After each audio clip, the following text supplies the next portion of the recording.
আগে একটা ভিডিওতে আমি তোমাদের বলেছিলাম আমাদের এখানে রাস পূর্ণিমা উপলক্ষে মেলা চলছে, আর সেই জন্য কিন্তু রাসের মেলাও হয়েছে।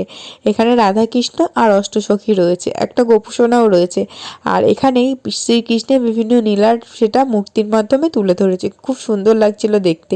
এখানে মোটামুটি যতগুলো লীলা আছে সবগুলোই আমার জানা আছে, শুধু এটা বাদে।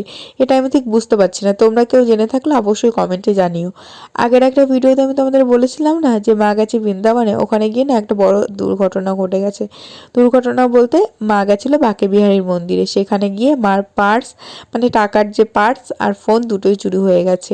আর সেটা নিয়ে মনটা খুব খুঁতখুত করছে, কারণ ওদিনকার বাঁকে বিহারী মন্দিরের পাশে যে দোকানগুলো রয়েছে সেখান থেকে আমার একটা গোপু সোনা আনার কথা ছিল। তো সবাই বলে নাকি বৃন্দাবন থেকে কোনো ঠাকুর আনতে নেই, আর সেই ভেবেই মা অনেকগুলো টাকা নিয়ে গেছিল পার্স ব্যাগে করে, যে ওখান থেকে গোপু সোনাকে নিয়ে আসবে আর একেবারে বাঁকে বিহারীকেও দর্শন করে আসবে। কিন্তু বাঁকে বিহারী মন্দিরে এত ভিড় ছিল, দর্শনার্থীর মধ্যে কিছু খারাপ উদ্দেশ্যের লোকও তো থাকে, তো তার মধ্যে থেকেই কেউ আমার মার ব্যাগের চেন খুলে টাকার ব্যাগ আর তার সাথে ফোনটাও চুরি করে নিয়েছে। যাই হোক, অনেকে বলেছে যেহেতু গোপু সোনাকে ওখান থেকে আনার জন্য আমরা বলেছিলাম, তার জন্য নাকি এই ঘটনাটা হয়েছে। আমি ঠিক জানি না, তোমরা কেউ জেনে থাকলে অবশ্যই কমেন্টে জানিও। আমার মা কিন্তু এখন আমার জন্য আর গোপু সোনা ওখান থেকে আনছে না।